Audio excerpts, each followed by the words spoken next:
إن الحمد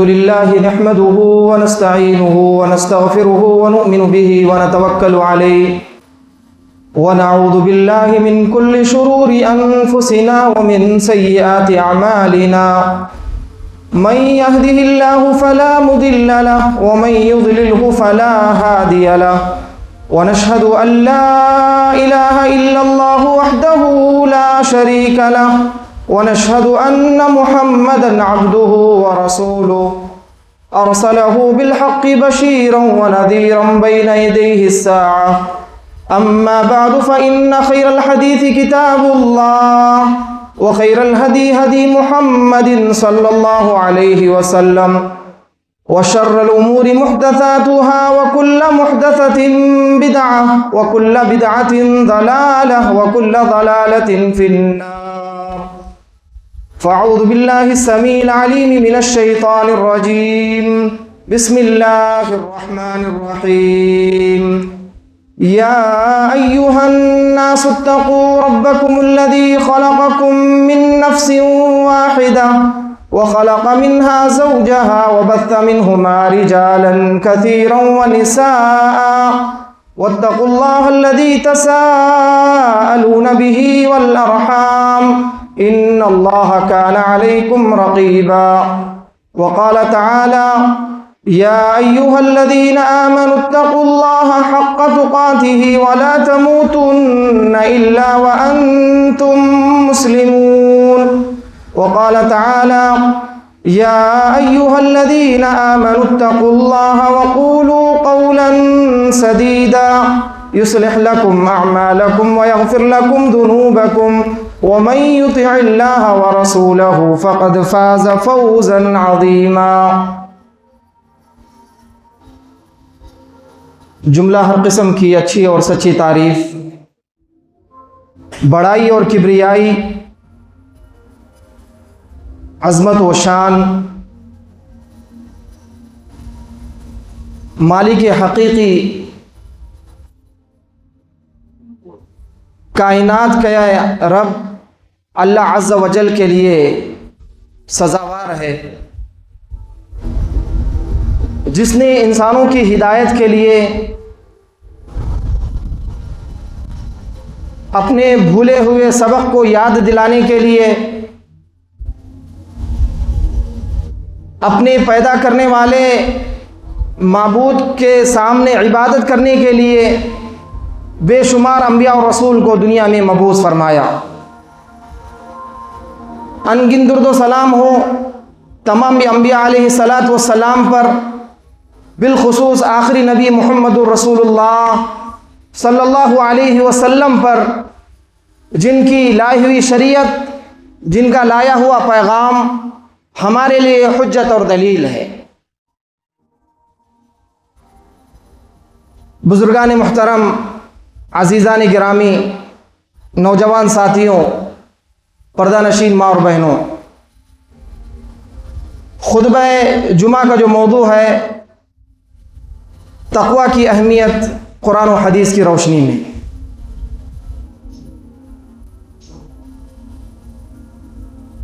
تقوی کیا چیز ہے؟ تقوی کسے کہتے ہیں؟ تقوی اختیار کرنے والوں کے لیے کیا فوائد ہیں، کیا ثمرات ہیں، کیا انہیں حاصل ہونے والا ہے؟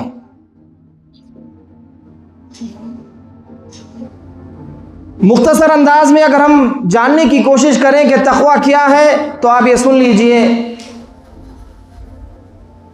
اللہ رب العالمین نے جن کاموں کے کرنے کا ہمیں حکم دیا ہے اسے بجا لانا، یہ تقوی ہے، اور جن کاموں سے رکنے کا ہمیں حکم دیا ہے اس سے رک جانا۔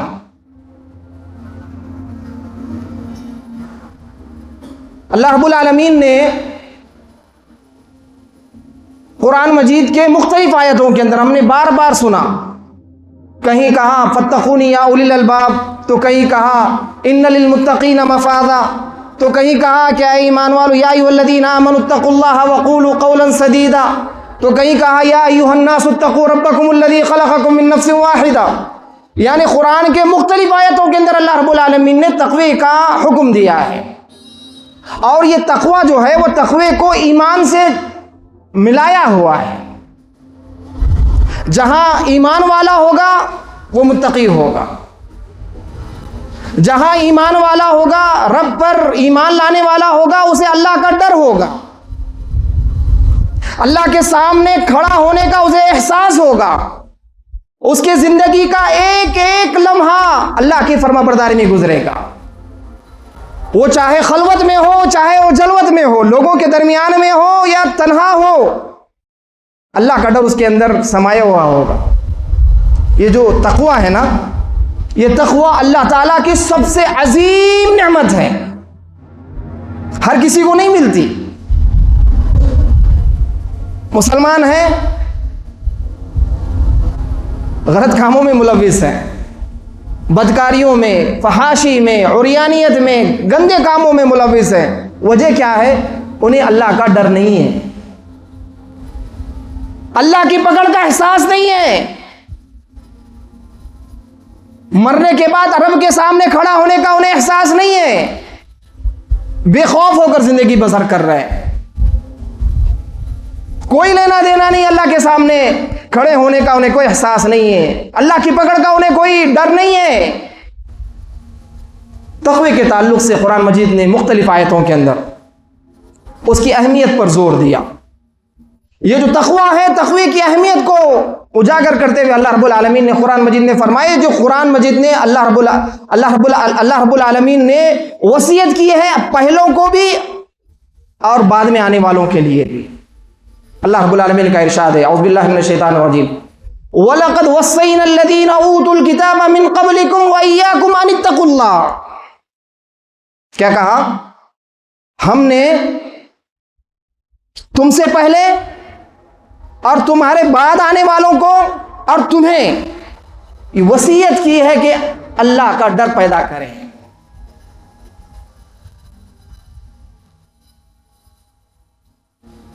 نبی کریم صلی اللہ علیہ وسلم کی حدیث ہے، راوی حدیث ارباز بن ساریہ ہے. وہ یہ کہتے ہیں، عن ارباز بن ساریہ رضی اللہ تعالی عنہ قال صلی بنا رسول اللہ صلی اللہ علیہ وسلم ذات یوم فاقبل علینا بوجہہ فوعظنا موعظة بلیغة شدیدة ذرفت منها العیون وجلت منها القلوب فقام رجل فقال یا رسول اللہ هذه موعظة مودع اوصینا. فقال النبي صلی اللہ علیہ وسلم اوصیکم بتقوى اللہ والسمع والطاعة وإن كان عبدا حبشيا.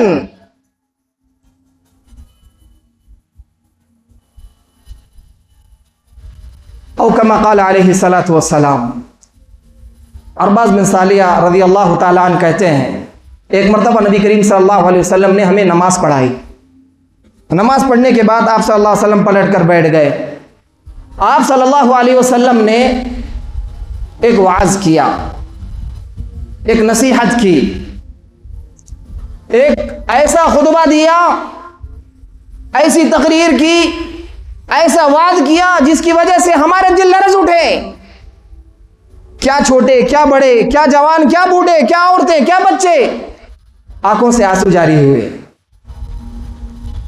مجمع میں بیٹھے ہوئے ایک صحابی اٹھ کھڑے ہو کر اللہ کے رسول صلی اللہ علیہ وسلم سے فرمایا، نبی کریم صلی اللہ علیہ وسلم یہ وعظ، یہ نصیحت، یہ آپ کا بیان ایسا محسوس ہوتا ہے کہ ایک آدمی جو رخصت ہونے والا ہے، جس طرح رخصت ہوتے ہوئے اپنے جانے والوں کو جو نصیحت کرتا ہے، ویسے ہی نصیحت ہمیں نظر آ رہی ہے.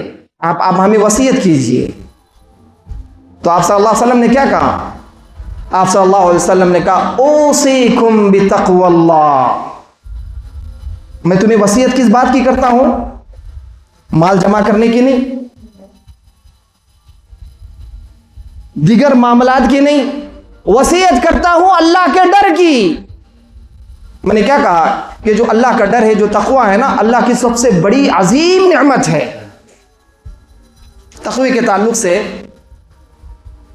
حضرت علی رضی اللہ تعالی عنہ کا قول بڑا مشہور ہے. انہوں نے کہا کہ تقوی کیا ہے؟ ان سے پوچھا گیا کہ تقوی کیا ہے؟ کہا التقوی ہی الخوف من الجلیل کیا کہا؟ تقوی کیا ہے؟ تقوی یہ ہے کہ جو جلیل و قدر، جو عزت و جلال والا رب ہے اس سے ڈرنا، یہ تقوی ہے۔ والعمل بالتنزیل، جو آسمان سے اتاری گئی جو کتاب ہے، اللہ کے احکامات ہیں، اللہ کے جو فرامین ہیں، اللہ کے جو ارشادات ہیں، اس پر عمل کرنا۔ والعمل بالتنزیل والرضا بالقلیل، جو کچھ ملا ہے نا ہمیں، شکوہ نہ کریں، شکایت نہ کریں، اللہ نے اسے دیا ہے، ہمیں کیا دیا؟ حضرت علی کہتے ہیں کہ والرضا بالقلیل، جو کچھ ملا ہے، جتنا ملا ہے، قلیل تھوڑا سو ہے، اس پر کیا کریں؟ رضامندی ہو جائے، خوشنودی ملے آپ کو، دل اطمینان ہو آپ کا، جو ملا ہے الحمدللہ۔ اس کے بعد کیا کہا؟ والاستعداد لیوم الرحیل، دنیا سے جب گزرنے والے ہیں نا، جس دن گزرنے والے ہیں، اس کے لیے ہم نے کیا تیاری کی ہے؟ تیاری کرنا، یہ تقوی ہے۔ میں اپنے لیے وصیت کروں کہ میں تقوی اختیار کروں، ہم تمام لوگ اس بات کی کوشش کریں کہ اللہ کا ڈر ہمارے اندر پیدا ہو۔ میرے بھائی، بارہا ہم یہ سنتے ہیں کہ تقوی کے فائدے کیا ہیں؟ قرآن مجید نے کہا کہ تقوی کا فائدہ، آج کائنات کا جائزہ لے کر دیکھیں، ہم اپنے گھروں کا جائزہ لے کر دیکھیں، محلوں کا جائزہ لے کر دیکھیں، اپنے گھر بار والوں کا جائزہ لے، ہر آدمی پریشان ہے۔ کوئی گھریلو اعتبار سے پریشان ہے، کوئی اولاد کو لے کر پریشان ہے، کوئی نافرمانیوں کو لے کر پریشان ہے، کوئی معاشرے کو لے کر پریشان ہے، کوئی امت کو لے کر پریشان ہے۔ کبھی ہم نے دیکھا کہ اس پریشانی کا حل کیا ہے؟ ہم نے رجوع کیا اللہ کی طرف، ہم نے رجوع کیا، قرآن کو ہم نے اٹھا کر دیکھا، نبی صلی اللہ علیہ وسلم کی تعلیمات کو ہم نے اٹھا کر نہیں، پریشانی آئی، پریشانیوں پر پریشانی آئی، مصیبتوں پر مصیبتیں آئی، کیونکہ ہم نے اس کا حل نہیں دیکھا۔ اللہ رب العالمین نے قرآن مجید کے اندر اس کے حل کی طرف اشارہ کیا ہے۔ کیا کہا؟ سورہ طلاق کے اندر اللہ رب العالمین کا ارشاد کہا وَمَن يَتَّقِ اللَّهَ يَجْعَل لَّهُ مَخْرَجًا وَيَرْزُقُهُ مِنْ حَيْثُ لَا يَحْتَسِبُ۔ اللہ اکبر۔ آج ہر شخص، ہر آدمی، ہر کس و ناکس، مالدار ہو، غریب ہو، بچہ ہو، جوان ہو، بوڑھا ہو، عورت ہو، ہر کوئی پریشان ہے نا۔ زندگی تنگ ہو گئی ہے، زندگی کیا ہو گئی ہے؟ تنگ ہو گئی ہے۔ یہ تنگی کی وجہ کیا ہے؟ قرآن مجید دوسرے آیتوں کے اندر ارشاد فرماتے، اللہ رب العالمین ارشاد فرماتے، کہتے ہیں کہ زندگی جو تنگ ہوتی ہے نا، کس وجہ سے تنگ ہوتی ہے؟ اللہ کے ذکر سے، اللہ کی یاد سے، عبادتوں سے ہم منہ موڑتے ہیں تو مصیبتیں آتی ہیں۔ اس کا حل کیا فرمایا؟ اس کا حل کیا ہے؟ وَمَن يَتَّقِ اللَّهَ، اللہ کا ڈر پیدا کرو۔ اللہ کا ڈر کے سلسلے میں حضرت ابو ذر غفاری رضی اللہ تعالیٰ عنہ اور معاذ بن جبل رضی اللہ تعالیٰ عنہ کی حدیث ہے، دونوں راوی حدیث ہے۔ وہ کہتے ہیں کہ ایک مرتبہ، ابو ذر کہتے ہیں کہ ایک مرتبہ نبی کریم صلی اللہ علیہ وسلم نے مجھے کہا ادھر آؤ، اس کے بعد کہا کہ میں تمہیں نصیحت کرتا ہوں۔ اللہ کے رسول، ابو ذر کہتے ہیں کہ اللہ کے رسول صلی اللہ علیہ وسلم فرمایا قال علی رسول اللہ صلی اللہ علیہ وسلم اتق اللہ حیثما کنت۔ اللہ اکبر۔ ہم یہ سمجھتے ہیں کہ مسجد میں آئیں گے، وضع خطا ہمارا بہتر ہوگا، نماز پڑھیں گے، یہاں ڈر و خوف ہمارے اندر ہوگا، بس ہے۔ بازار میں جائیں گے، معاملات ہمارے الٹے سیدھے، تجارت ہماری الٹی سیدھی، ہاں ہمارے لین دین الٹے سیدھے، کوئی ڈر نہیں ہے، کوئی خوف نہیں ہے، اللہ کی پکڑ کا کوئی احساس نہیں ہے۔ ابو ذر کہتے ہیں کہ اللہ کے رسول صلی اللہ علیہ وسلم فرمائے اتق اللہ حیثما کنت، جہاں کہیں بھی تم ہو، بڑے سے بڑے مجموعے کے اندر کیوں نہ ہو، تنہائی میں کیوں نہ ہو، اس بات کا احساس رکھو کہ اللہ تمہیں دیکھ رہا ہے۔ اتق، اللہ سے ڈرو جہاں کہیں تم ہو۔ اور کیا کہا؟ گناہ جیسے تم سے سرزد ہو جائے نا، فوراً نیکی کر لو۔ نیکی کرنے کی وجہ سے جو گناہ ہوا ہے نا، وہ اسے کیا کر دیتا ہے؟ تمحوہا، اسے کیا کرتا ہے؟ مٹا دیتا ہے۔ اور لوگوں کے ساتھ اللہ کی جو مخلوق ہے نا، ساری مخلوق اللہ ہی کی ہے، ایسا نہیں کہ اس کے اندر صرف مسلمان ہی اللہ کا ہے، جو دوسری قومیں والا، ساری مخلوق کائنات کے اندر پائی جانے والی، زمین کے تہ میں ہو، سمندر کی گہرائی میں ہو، آسمان کی بلندی پر ہو، ہر مخلوق کس کی ہے؟ اللہ کی ہے۔ اللہ کے رسول صلی اللہ علیہ وسلم نے کیا کہا ابو ذر رضی اللہ تعالیٰ عنہ سے کہ آپ کیا کریں؟ مخلوق کے ساتھ بھلائی کریں۔ آج ہمارا معاملہ ایسا ہے کیا؟ ہمارا معاملہ ایسا ہے کیا؟ نہیں ہے تو پریشانی آئے گی، مصیبتیں آئے گی، مشکلات میں ہم گریں گے، ہر دن نئے نئے فتنے، نئے نئے آزمائشیں ہمارے پاس آئے گی۔ کیوں؟ کیونکہ ہم نے حل نہیں دیکھا، ہم نے اسباب نہیں پیدا کیے، ہم نے اسباب نہیں سوچے کہ یہ کیوں آیا ہے اور اس کے نکلنے کا راستہ کیا۔ وَمَن يَتَّقِ اللَّهَ يَجْعَل لَّهُ مَخْرَجًا، جو اللہ سے ڈرتا ہے اللہ تعالیٰ اسے جو تنگی ہے نا وہ تنگی سے نکلنے کا راستہ بتاتا ہے۔ رزق کے لیے ہم در بدر کے ٹھوکریں کھا رہے ہیں، پیسہ ہے، مال ہے، برکت نہیں ہے، نوجوان نوکریوں کے لیے پریشان ہے، کاروبار نہیں چلتا ہے اس لیے پریشان ہے۔ قرآن کیا کہتا ہے اسی آیت کے اندر؟ وَمَن يَتَّقِ اللَّهَ، جو اللہ سے ڈرتا ہے نا، ایک تو اس کی جو تنگی ہے نا اسے دور کرتا ہے، تنگی دور کرتا ہے، اور پھر کیا کہا؟ وَيَرْزُقُهُ مِنْ حَيْثُ لَا يَحْتَسِبُ، اور اسے ایسی جگہ سے رزق پہنچاتا ہے کہ آدمی کو وہم گمان بھی نہیں ہوتا۔ تقوی اختیار کرنے والے کے دل کو اللہ تعالیٰ کیا کرتا ہے؟ سکون پیدا کرتا ہے، اطمینان پیدا کرتا ہے، اس کی زبان کے اندر اللہ تعالیٰ تاثیر پیدا کرتا ہے، وہ ٹھیک ٹھیک بولتا ہے۔ قرآن کیا کہتا ہے؟ یا ایھا الذین آمنوا اتقوا اللہ وقولوا قولا سدیدا، کیا کہا اللہ رب العالمین نے؟ اے ایمان والو اللہ سے ڈرو، کھری کھری بات کہو۔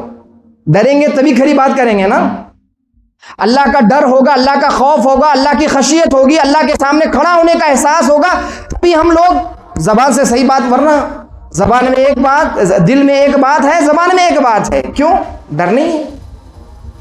آج ہم بہت سارے لوگوں کو آپ کہتے ہوئے سنے ہوں گے مجھے کسی کا ڈر نہیں بھائی، میں کس سے نہیں ڈرتا، مجھے کیا لینا دینا، مجھے کیا، کون کیا پر نقصان۔ آپ یہ دنیا میں تو بول لیں گے، آپ دنیا میں تو بول لیں گے، اللہ رب العالمین آپ کی بات کو سن رہا ہے۔ وَيَرْزُقُهُ مِنْ حَيْثُ لَا يَحْتَسِبُ، اللہ تعالیٰ جو تقوی اختیار کرنے والے ہیں اس کا فائدہ کیا پہنچائے گا کہ آدمی کو ایسی جگہ سے رزق پہنچائے گا جس کا انسان کو وہم و گمان بھی نہیں ہوگا۔ اور پھر اسی سورہ کے اندر اللہ رب العالمین نے فرمایا وَمَن يَتَّقِ اللَّهَ يَجْعَل لَّهُ مِنْ أَمْرِهِ يُسْرًا۔ اللہ اکبر۔ اللہ رب العالمین نے کیا کہا کہ جو آدمی اللہ سے ڈرتا ہے، تقوی اختیار کرتا ہے، اپنی زندگی کو رب چاہی بنانا چاہتا ہے، گزارتا ہے، تو اللہ نے کیا کہا؟ اس کے معاملات کے اندر جو تنگی آئی ہوئی تھی نا، من امرہ یسرا، اس کے معاملات کو آسان کر دیتا ہے۔ اور کیا چاہیے؟ اور کیا گارنٹی چاہیے؟ کس کی گارنٹی چاہیے آپ کو؟ محلے کے بڑے آدمی کی گارنٹی چاہیے؟ ملک و ملت کے بڑے سردار کی گارنٹی؟ اللہ کی گارنٹی ہے، خالق حقیقی کی گارنٹی ہے۔ وَيَجْعَل لَّهُ مِنْ أَمْرِهِ يُسْرًا۔ اور پھر تقوی کا اور کیا فائدہ ہے؟ تقوی اختیار کرنے کی وجہ سے اللہ رب العالمین گناہ بھی معاف کر دیتا ہے۔ کیسے؟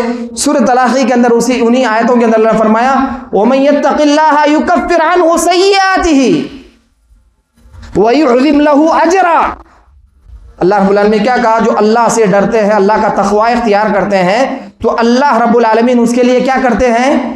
گناہ معاف کرتے ہیں۔ اللہ کا ڈر کی وجہ سے، اللہ کے ڈر کی وجہ سے، اللہ کا تقوی اختیار کرنے کی وجہ سے کیا ہوتا ہے؟ اللہ تعالیٰ کیا کرتے ہیں؟ اس کے گناہ معاف کرتے ہیں، اسے بہترین اجر عطا کرتے ہیں، بڑا اجر عطا کرتے ہیں۔ میرے بھائی، تقوی لباسوں میں سب سے بہترین لباس ہے، تقوی کا لباس سب سے بہتر لباس ہے۔ آج میں کرتا پیجامہ پہنا ہوں، میں یہ سمجھتا ہوں کہ مسلم لباس ہے۔ کوئی آدمی پینٹ شرٹ پہنا ہے کہتا ہے کہ ماڈرن لباس یہ نہیں ہے۔ قرآن کیا کہتا ہے؟ سورہ اعراف کے اندر اللہ رب العالمین کا ارشاد ہے، اللہ رب العالمین ارشاد فرماتے کہتے ہیں یا بنی آدم قد انزلنا علیکم لباسا یواری سوآتکم وریشا ولباس التقوی ذلک خیر۔ اللہ اکبر۔ ہم کیا چاہتے ہیں بھائی؟ جو جبہ پہنا ہوا ہے، ہاں، جو ابا پہنا ہوا ہے، ہاں، جو کرتا پیجامہ پہنا ہوا ہے، وہ لباس ہی دینداری کا لباس ہے۔ قرآن کیا کہتا ہے؟ یہ تو دینداری کا لباس، آپ سمجھ رہے ہو، اچھی بات ہے۔ قرآن کے اندر قرآن کے فہم کے اعتبار سے، نبی اللہ رب العالمین کے حکم کے اعتبار سے بہترین لباس کون سا ہے؟ وَلِبَاسُ التَّقْوَى ذَلِكَ خَيْرٌ، بہترین جو لباس ہے وہ تقوی کا لباس ہے۔ آدمی اچھا لباس پہن کر بھی گندی سوچ، دل میں میل، زبان کے اندر فحاشی، ساری چیزیں ہیں نہیں۔ تو قرآن کیا کہتا ہے؟ دیکھو قرآن ہماری جو سوچ ہے، ہمارا جو نظریہ ہے اس سے ہٹ کر کہتا ہے کہ تم سمجھتے ہو کہ یہ لباس بہتر ہے، بہتر لباس تقوی کے لیے۔ اگر پھٹا پڑانا آدمی کپڑا پہنا ہوا ہے، اگر اس کے اندر اللہ کا ڈر ہے، تقوی ہے، وہ بہتر لباس ہے تمہارے لاکھوں روپے کے لباس سے۔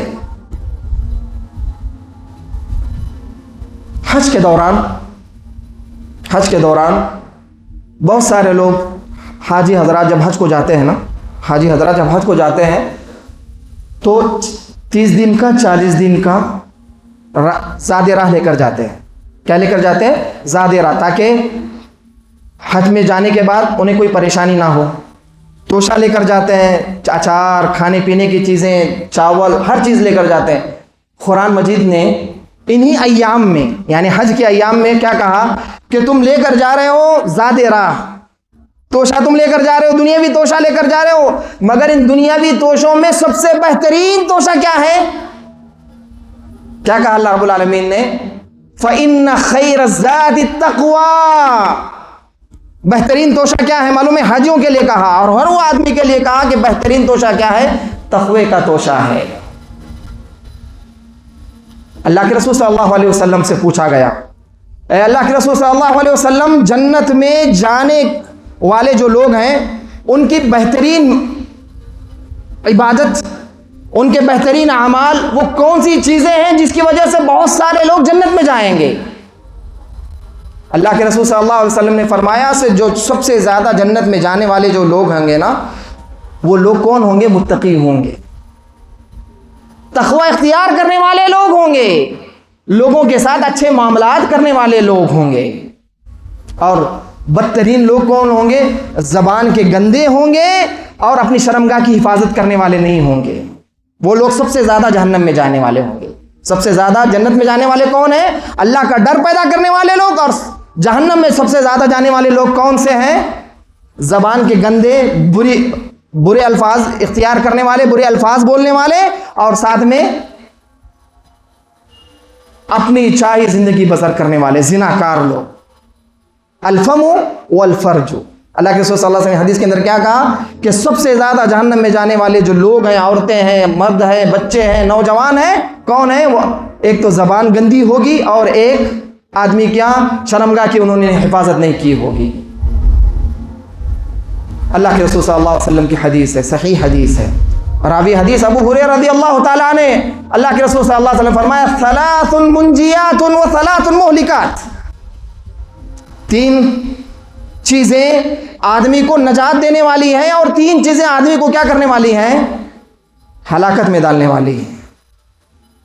ہم نے سوچا نہیں ہے، قرآن کو ہم نے پڑھا نہیں ہے، حدیث کو ہم نے پڑھا نہیں ہے، ہم نے صرف بڑوں کی باتوں کو سنا ہے کہ ان کے دامن کو تھام لے کے جنت میں، نہیں، کہا کہ 3 چیزیں جو ہیں آدمی کو نجات دلا، اور جو نبی نے کہا وہی بات پتھر کی لکیر ہے، وہی بات حرف آخر ہے، وہی بات کیا ہے؟ اللہ کے رسول نے کیا کہا؟ 3 چیزوں سے آدمی نجات پاتا ہے، ثلاث منجیات، ان میں سب سے پہلی چیز کیا ہے؟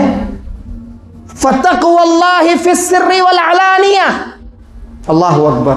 کیا کہا اللہ کے رسول صلی اللہ علیہ وسلم نے؟ اللہ کا تقوی جو ہے وہ فی السر، تنہائی میں، والعلانیہ، کھلے عام مجموعے میں، اللہ کا ڈر یہ نجات دلانے والی چیز ہے۔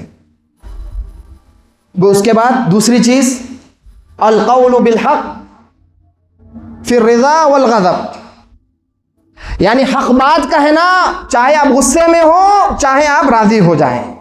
دیکھو کتنا اسلام کا کتنا پیارا اصول ہے، کتنا پیارا نظام ہے کہ انسان کو غصے کی حالت میں بھی حق بات کہنے، سچ بات کرنے کی تعلیم دیتا ہے۔ یہی چیز انسان کو نجات دلانے والی ہے۔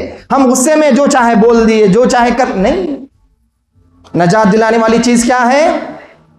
کہ سچ بات کہیں، چاہے آپ غصے میں ہوں، چاہے آپ کو ناگوار گزرے، چاہے آپ کی طبیعت نہ مانے، چاہے آپ کی سوچ اس کے خلاف ہو، مگر اللہ کی خاطر آپ کو کیا کہنا ہے؟ سچ بات کہنا ہے۔ میرے بھائی، تقوی کا جہاں تک تعلق ہے، تقوی کی جہاں تک بات ہے، انسان اپنی زندگی کا جائزہ لے کر دیکھے، ہر آدمی اپنی اپنی زندگی کا جائزہ لے کر دیکھے کہ ہماری زندگی کہاں گزر رہی ہے، ہم کس راہ پر جا رہے ہیں، ہماری زندگی کا مقصد کیا ہے۔ آج ہم یہ سمجھتے ہیں کہ بغیر تقوی کے، بغیر ایمان کے، بغیر دین کے، بغیر شریعت کے، بغیر قرآن و حدیث کے عمل کرنے کے ہم جنت میں جائیں گے، ہمیں گارنٹی مل رہی ہے، ہمیں سرٹیفکیٹ مل رہا ہے۔ یہ صرف آپ کا وہم و گمان ہے، یہ صرف آپ کا کیا ہے؟ وہم و گمان ہے۔ قرآن کیا کہتا ہے؟ یا ایھا الذین آمنوا اتقوا اللہ ولتنظر نفس ما قدمت لغد واتقوا اللہ۔ کیا ہے آیت کے اندر؟ کیا اللہ رب العالمین نے فرمایا؟ اے ایمان والو، اللہ کا ڈر پیدا کرو، اللہ کا خوف پیدا کرو، اللہ کی خشیت اپنے اندر پیدا کرو، اور تم نے کل کے لیے یعنی آنے والے دن کے لیے کیا تیاری کی اس پر آپ نگاہ رکھو، غور کرو۔ وَلْتَنْظُرْ نَفْسٌ مَا قَدَّمَتْ لِغَدٍ۔ پھر کہا اللہ سے ڈرو۔ وقت ختم ہوا ہے نا، 1:30 بجے لاسٹ ہے نا۔ اللہ رب العالمین سے دعا ہے کہ اللہ رب العالمین ہمیں اللہ کا ڈر، اللہ کا خوف، اللہ کی خشیت اور اس کے سامنے ہونے کا احساس ہمیں ہر لمحہ ہر لحظہ اجاگر کرنے کی اللہ ہمیں توفیق عنایت فرمائے۔ اللہ تعالیٰ دنیا کی محبتوں کی وجہ سے، دنیا کی غلاظتوں کی وجہ سے، دنیاوی خواہشات کی وجہ سے جو دل ہمارا تنگ ہوا ہے، اللہ تعالیٰ ہم تجھ سے دعا کرتے ہیں، ہم تجھ سے التماس کرتے ہیں، ہم تجھ سے مدد مانگتے ہیں، اللہ تعالیٰ ہمارے دلوں کو کیا کر دے؟ کھول دے، دنیا کی محبت کو نکال کر اپنی محبت ہمارے دلوں کے اندر اجاگر فرما۔ اللہ رب العالمین ہمیں کتاب و سنت پر عمل پیرا ہونے کی اللہ ہمیں توفیق عنایت فرما۔ اللہ ہمیں جب تک دنیا میں رکھ، دین و اسلام پر قائم رکھ، جب ہمارا خاتمہ ہو خاتمہ بالخیر ہو، ایمان پر ہمارا خاتمہ ہو۔ سبحان ربک رب العزت عما یصفون وسلام علی المرسلین والحمد للہ رب العالمین۔